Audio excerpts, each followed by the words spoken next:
Trifecta by Dean Pearl. Chapter 5. The next few months, Max continued with his self-defense lessons as the girls were rehearsing with him as a band. It was actually going quite well in both directions, he thought. The girls were very diligent about learning the songs before rehearsal, so they were always prepared. And at the same time, Max found himself practicing various martial arts warm-ups and practice disciplines, often when he'd be at home alone. They almost had enough songs learned to attempt a 3-hour-long gig, but when Max brought up the possibility of booking a job for them, the girls got very nervous and anxious about it. Max tried his best to calm them down, reminding them about the phases they themselves taught Max about self-defense. He felt they had reached stage 3, conscious competence, but they had the skills down, they just needed focus.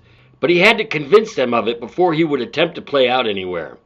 It would be quite embarrassing to take a gig and then have 2/3 of the band freeze up when it's time to perform.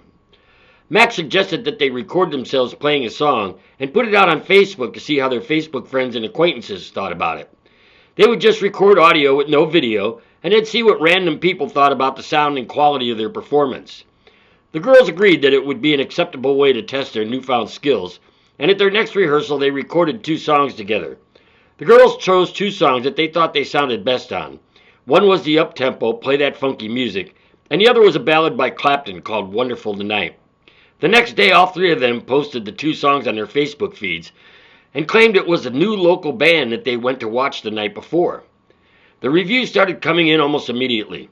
A few mentioned they wished there was some video to go along with the audio, but virtually everyone was making positive comments about how tight and good the band sounded and wanted to know where they could go see them, the name of the band, and who was in it. "So I noticed on your Facebook page comments about our songs that everybody seemed to really like the band," Max mentioned at their next rehearsal. "Okay, you were right," Leslie told Max.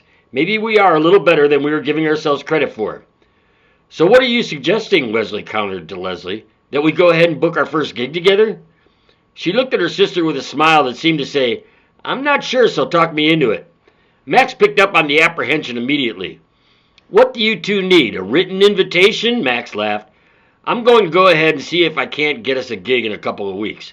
I think Trifecta is going to kick some ass around here, but just to be safe, for the first gig, I'll book something at a small bar outside of town where there won't be any pressure, because no one will know it's us personally," Max assured them.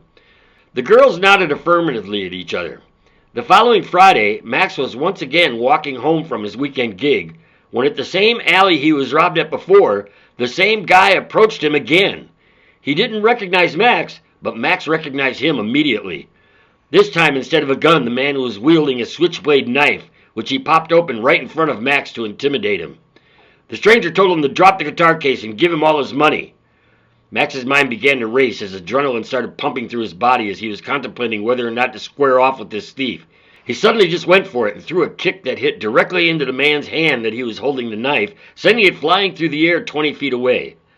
The man wasn't expecting a fight and was just dumbfounded long enough for Max to throw a solid punch right to the man's throat, followed by a quick kick to the ground, and the robber went down like a sack of cement. Max felt triumphant standing over his conquest as he took out his phone and called the police. Max waited patiently for the police as the robber was still writhing around on the ground, holding his crotch with one hand and his throat with the other while whimpering. As the police pulled up and asked what happened, Max went into great detail not only about what had just occurred, but also told the police that the same man had stolen his guitar and money at gunpoint just a few months ago. He pointed out the knife he had kicked away from him as the police were handcuffing the suspect and dragging him back into the seat of his patrol car. "You did a great job of taking this guy down," one officer complimented Max, "but usually we don't recommend confronting a robber like this, especially one that's armed with a deadly weapon. Have you been taught any fighting techniques, or was it just pure adrenaline and anger that put you in attack mode?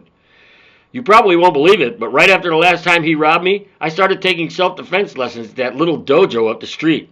That gave me the confidence to defend myself against this idiot," Max confessed. The other officer chimed in. "You mean the one run by those 2 sisters?" "Yeah, that's the one," Max informed him. The first officer said, "Yeah, and they're really easy on the eyes, too." Both officers let out a little laugh, but it kind of irritated Max a bit, as though they were looking right past the girls' actual abilities and advanced training techniques and just focusing on their looks. "Well, I'll tell you, I would bet on those 2 little girls in a fight against the 2 of you any day," Max stated as the 2 officers were taken aback a bit. The two cops saw how irritated their comment made Max, and they just decided to let it go. "We'll try to stay out of trouble, tough guy," one officer said, as the other just grinned, and they got in their patrol car and took the thief to jail. Max couldn't wait to get back home and tell the girls what had just happened, hoping they would be quite proud of him. End of chapter 5.